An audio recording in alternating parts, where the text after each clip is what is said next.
Nah, jadi ceritanya aku baru aja balik dari jalan-jalan sama anak-anak naik sepeda. Nah, untuk video sepedaan nanti akan aku upload di channel yang satunya ya, atau channel kupu-kupu. Jadi kita berhenti sebentar di hutan yang cukup indah menurutku.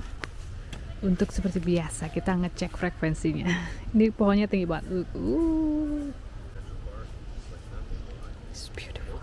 Udah tua banget dia.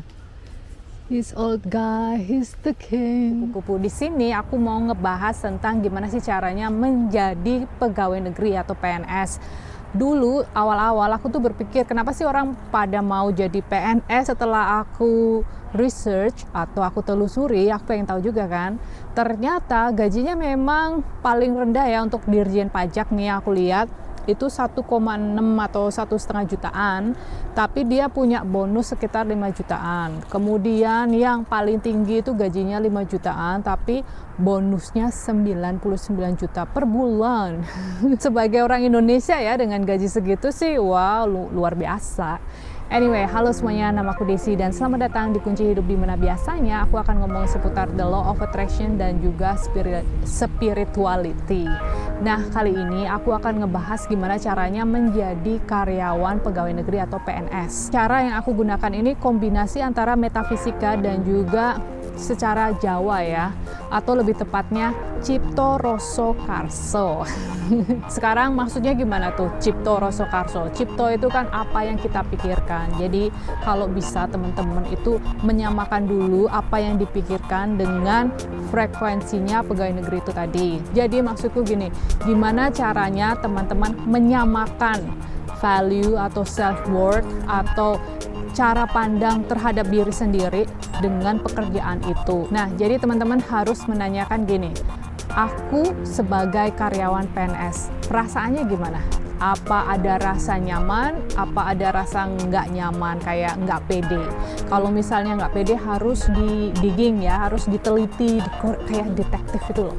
Dicari tahu negatif beliefnya atau kepercayaan yang tidak sejalan dengan kepercayaan baru atau cita-cita atau goal, biar nanti kita bisa memanifestasi. Jadi nggak saling tolak menolak, bisa menggunakan afirmasi, bisa menggunakan shadow working, bisa menggunakan journaling, terserah. Kunci sukses dari menyamakan diri kita atau self worth atau self value sama apa yang kita inginkan itu adalah jujur. Jadi benar-benar harus sejujur-jujurnya dengan diri sendiri. Nah, yang berikutnya itu adalah roso. Roso itu kan artinya perasaan ya. Jadi harus dicari atau harus menggunakan perasaan atau lebih tepatnya si emosi. Jadi menurutku emosi sama perasaan itu beda ya. Perasaan itu kan kayak cuma dirasain aja, di pikiran aja atau di hati aja. Tapi kalau emosi itu biasanya seluruh badan merasakan ya. Coba deh ingat-ingat kalau misalnya teman-teman marah, murka, itu kan badannya rasanya panas atau perutnya panas, atau kalau takut kita perutnya mules kayak gitu kan, atau perutnya turun ke dengkul. Pokoknya badan harus bereaksi sama. Untuk hal ini yang diinginkan adalah perasaan yang paling gampang ya, bersyukur. Karena kalau perasaan yang lain, misalnya perasaan jatuh cinta, belas kasih, joy, bliss, mungkin nggak semua orang bisa langsung loncat ke sana dengan gampang. Semua orang pasti bisa kan? Dari kecil pasti orang tua kita udah ngajarin untuk bersyukur. Karena bersyukur itu udah frekuensinya udah benar. Jadi kita udah langsung naik ke sekitar 150-an kalau nggak salah, atau 200-an. Aku nggak hafal di luar kepala. Pokoknya gratitude itu cara yang paling tepat. Nanti kalau bisa naik lagi. Jadi pertama dipikirin self-worth-nya dulu. Aku pantas menjadi PNS, aku memiliki keahlian ini, terserah lah ya, seterusnya bla bla bla bla. Terus gunakan perasaan itu, naikkan perasaan bersyukur, terus perasaan kayak sudah terjadi, perasaan sukacita kalau kita sudah benar-benar menjadi hal tersebut. Nah, berikutnya adalah karso. Karso itu kan menjadi nyata. Jadi kalau di bahasa Inggris kan what you think, pikiran, become what you feel, menjadi apa yang kamu rasakan atau emosi tadi ya. Dari sana akan menjadi kenyataan. Itu shortcut, sebenarnya jalannya masih lebih panjang ke bawah, cuma dipercepat. Intinya apa yang kamu pikirkan menjadi apa yang kamu rasakan, menjadi kenyataan atau menjadi kehidupanmu yang nyata. Nah, kalau di Jawanya Cipto Rasa Karso, simple kan? Nah, terus gimana dong Mbak caranya selain oke ngerti aku berarti harus niat dulu, niatnya harus selaras sama hatiku, itu bahasanya kan koheren. Oke ngerti-ngerti udah sering ngomongin yang hal itu, terus habis itu apa yang aku lakukan? Visualisasi. Kalau aku lebih suka visualisasi, mungkin teman-teman ada yang suka scripting misalnya, atau mungkin suka afirmasi.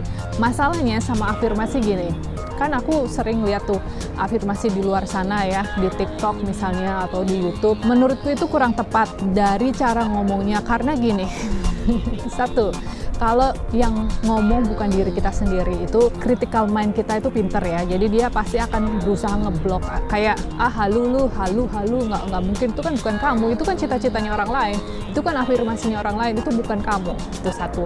Jadi kalau bisa, kalaupun kita mendengarkan punya orang ada yang bagus, aku nggak tahu kalau di bahasa Indonesia, ini bahasa Inggris dan kalau nggak salah sih berbayar. Jadi dia gimana caranya yang critical mind kita itu tidak menanyakan, tidak berargumen, tidak menolak, tidak ngajak berantem. Intinya itu. Jadi cari afirmasi yang kita setuju. Karena kalau afirmasi bilang I'm a millionaire, aku seorang miliuner, aku seorang yang berkelimpahan. Say, kalau kita nggak hal itu, otak kita ini kan pinter banget ya, cerdas ya. Dia nggak mau, dia nggak setuju, nggak bisa, dia halu kayak gitu loh maksudnya. Jadi lebih baik itu mungkin pertanyaan, kenapa aku pantas menjadi pegawai negeri? Kenapa aku pantas menjadi seorang milioner? Kenapa aku pantas?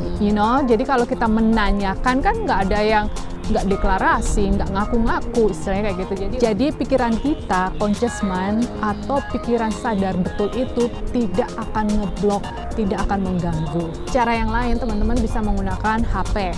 Nah maksudnya gimana?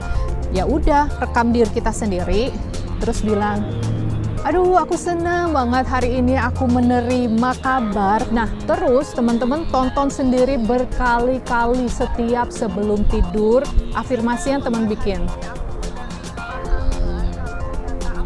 Terima jadi pegawai negeri, aku senang banget ya Tuhan, terima kasih ya Allah. Nah bisa juga suara aja, mungkin teman-teman ada yang ngerasa aku nggak malu kan. Ya udah suaranya aja, terus nanti bisa di loop ya. Loop itu kan diputar, diulang-ulang.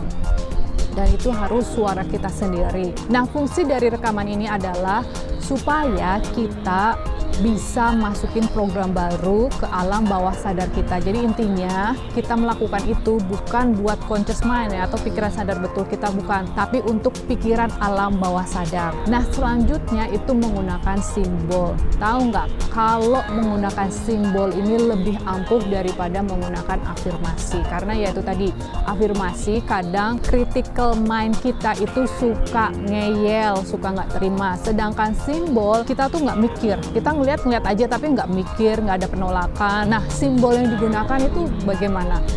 Apa yang harus digunakan? Bisa lambangnya dari PNS itu, misalnya kalau di seragam kan kalau nggak salah di sini ada lambangnya atau gimana ya, atau bisa juga dengan tulisan PNS, tempel di mana-mana PNS, atau mungkin kalau misalnya itu dream job bisa tulis saja DJ atau simbol-simbol tertentu yang teman-teman tahu yang orang lain nggak tahu. Dan pikiran alam bawah sadar teman-teman itu sudah pasti tahu. Jadi kembali lagi, pesan ini, simbol ini untuk alam bawah sadar. Nah yang terakhir itu adalah visualisasi. Cara ini merupakan cara paling ampuh dari semua yang aku sebutin tadi ya. Nah karena apa? Karena kita sudah menyiapkan pikiran alam bawah sadar kita untuk berada di end. Ajarannya Neville Goddard kan kayak gitu ya, kita langsung pergi ke ujungnya aja, langsung di sana aja. Karena apa? Ketika kita bervisualisasi, terus kita dapet tuh rasanya, kita dapet vivid imagination. Vivid imagination tuh maksudnya apa? Jelas betul di pikiran kita ya. Jadi kalau kita merem, itu gambarnya kamu ngelihat dirimu sendiri pakai seragamnya karyawan PNS, mungkin bisa lihat di YouTube kan banyak tuh karyawan PNS bikin YouTube juga, dan mereka menceritakan suasana kantornya atau apalah sekitar hal tersebut. Mungkin ya sambil diliatin, jadi kita hafal betul seragamnya tuh kayak apa. Kalau misalnya punya temen yang memang sudah bekerja, bisa dipinjam mungkin bajunya kalau misalnya sama-sama jenis kelaminnya. Nah, jadi cuma buat di foto aja atau bikin selfie tadi itu ya, video untuk afirmasi tadi, ya aku sudah diterima pakai seragam temennya itu. Nah, atau kalau nggak bisa ya nonton aja YouTube-nya orang yang pakai seragamnya itu. Terus kita lihat suasananya kayak apa. Kalau bisa pergi ke kantornya, misalnya dekat-dekat sekitar rumah gitu, pergi aja ke sana naik sepeda atau minta dianterin siapa. Lihat kantornya kayak apa, kantinnya kayak apa, makan di kantinnya, makan makanannya itu kayak apa sih kalau karyawan pada istirahat. Aku paling sering kayak gitu. Setiap kali aku ngelamar kerjaan di sebuah tempat, aku langsung nanya, biasanya kalian pada makan di mana? Oh, di warung situ. Aku ke warung situ, terus makan di sana, sambil nanti kalau ada karyawan lain yang datang, mereka ngobrol, ngerasani. Biasanya kan mereka ngomongin bosnya lah, atau ngomongin apalah ya, yang ada hubungannya sama pekerjaan. Aku pura-pura di situ kayak menjadi satu sama mereka, kayak ini masa depanku nih. Intinya dibayangin dulu minimal 21 hari. Setelah 21 hari, terus kita bisa benar-benar vivid niatnya, benar-benar kayak, oh iya aku sudah berada di sana, aku sudah bekerja sebagai hal itu. Sudah deh, nggak usah dilihat itu pengumumannya. Teman-teman pasti akan terjadi. Anyway guys, udah malam dan dingin sekali. Thank you, and I love you. Bye for now.